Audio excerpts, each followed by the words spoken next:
My name is Jane, and I'm 34 years old. My husband Robert is 7 years my junior at 27, and we don't have any kids yet. Although I'm older, I never really noticed the age difference when we were dating. However, that all changed when we decided to get married and I met Robert's parents for the first time. Robert's family lives in a rural part of Maine, which I guess explains why they're so traditional. They weren't thrilled that I'm older than their son. His parents told me, "It's said one should search high and low to find a younger wife.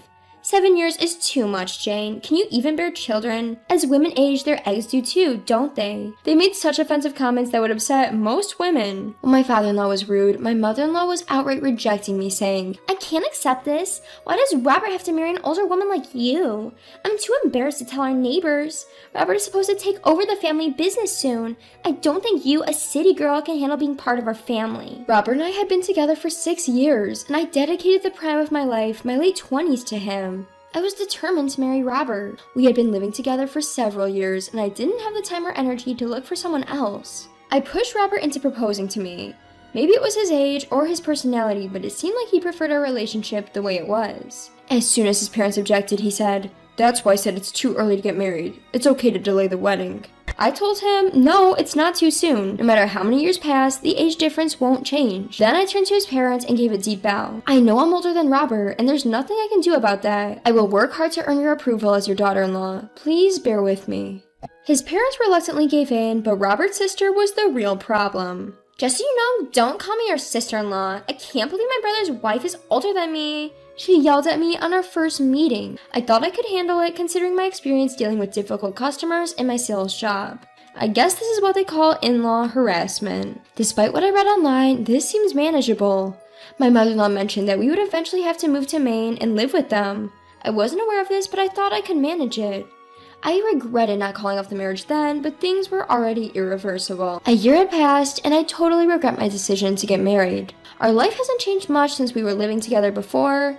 The major change was that Robert's mother began to call him regularly.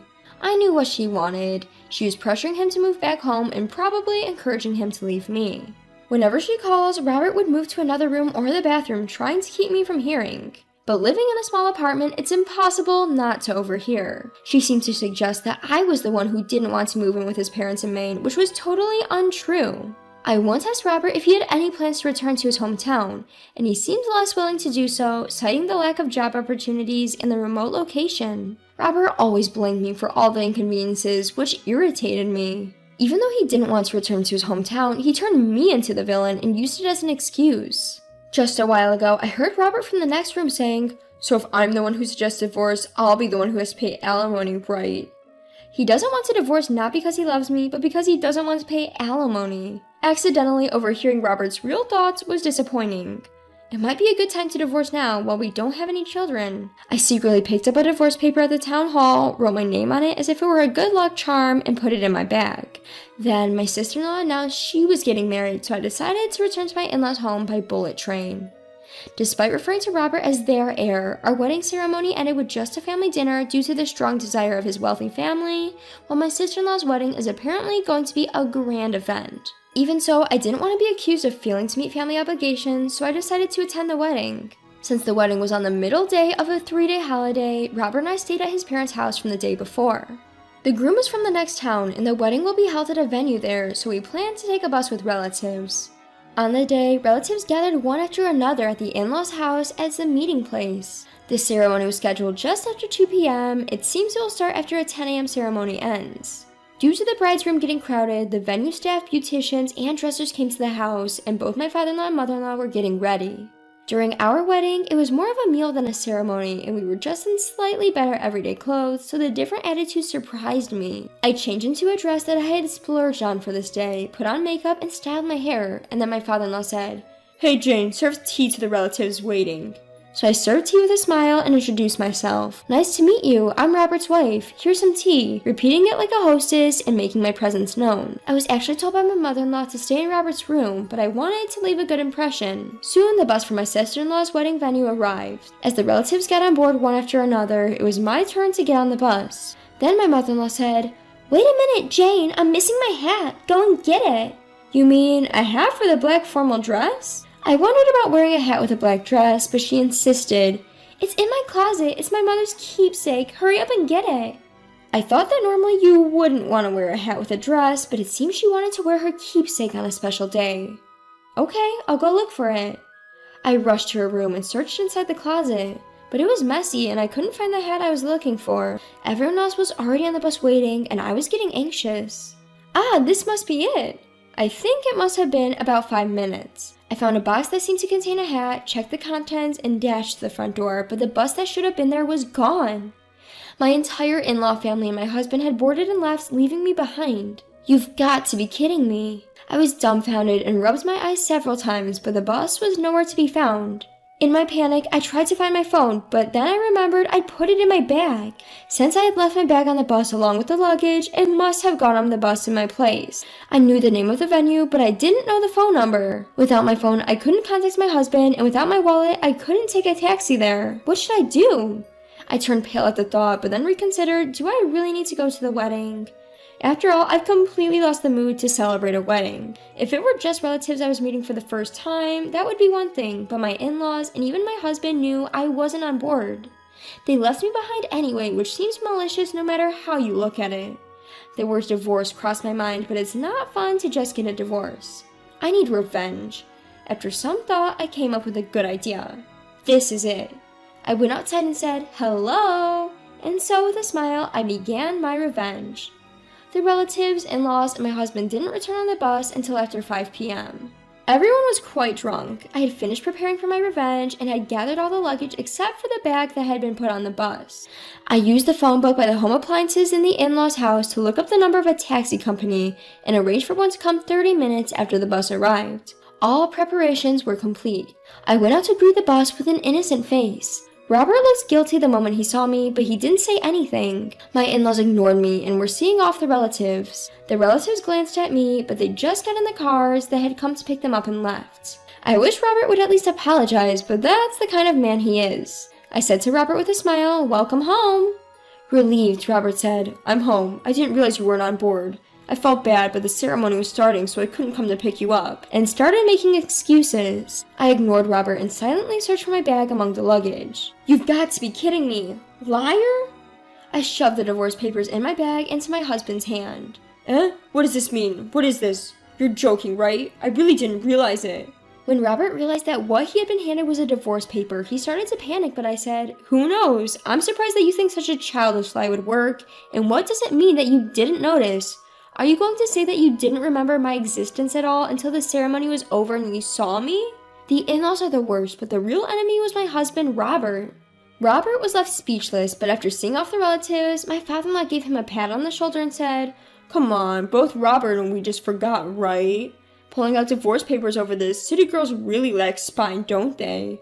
He seemed to be in favor of the divorce. After seeing the divorce papers, his mother-in-law smirked and said, "I knew it. City girls are no good. She was never suited for a family." This really infuriated me. You guys are really brazen. If that's the case, you should have only invited my husband and held the wedding without me in the first place. Why did you make me come all the way here and then just leave me behind? Any girl, whether she's from the city or the country, would be angry if you treated her like this. When I lost my temper and shouted, my mother-in-law retaliated. "We never intended to invite you from the beginning. We didn't even prepare a seat for you. Robert misunderstood and brought you along." "Excuse me?"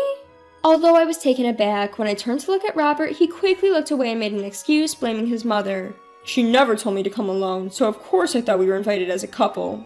But my mother-in-law's irrational anger continued. "Besides, why did you introduce yourself as the wife while serving tea? We didn't know Robert was married. We were embarrassed when the relatives at the venue asked why his wife wasn't there."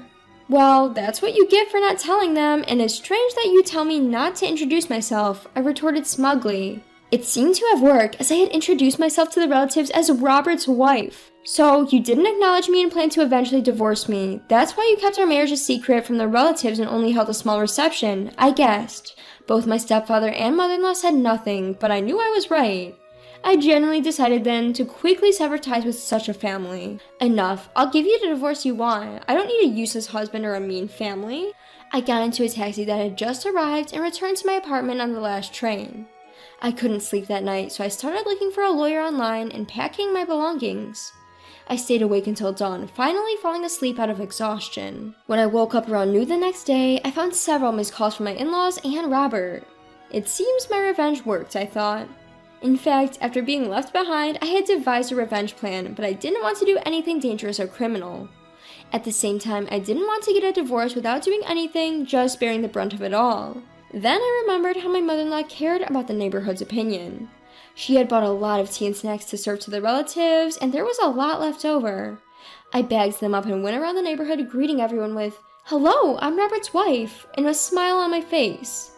While doing so, I exposed everything they had done to me, including how they had left me behind on our wedding day. Then that night, my mother-in-law and I had a big argument outside. I secretly opened our entrance door so of course all the neighbors could hear. I thought it was a fitting revenge for the image-conscious in-laws. In the end, Robert and I divorced successfully. What I had spread were just rumors, and there was no compensation to pay for it. Having retained a proper attorney, I was able to claim compensation for past events, including the scandalous act of being abandoned at our wedding, and the division of assets turned out to be satisfactory. I feel quite relieved. My sister-in-law seems to have self-destructed after marriage. She hid her harsh personality to get married, but people can't change that easily. Living together brought out her flaws, and they apparently fell out in no time. She got divorced and moved back to her parents' home within 6 months, but by then, the wedding abandonment scandal had become quite the talk of the town. Gossip, embellished over time, painted her parents' house as a terribly wicked family that bullied and drove out their daughter-in-law. They've reportedly become infamous in their local area, assumed to be somewhere like Maine, and are living quite humbly now. As for Robert, it seems hopeless for him to find a wife there. I heard all of this from a neighbor I cleverly befriended and exchanged phone numbers with at the time. It's all what you've done. As for me, I feel like the divorce has cleared up many things.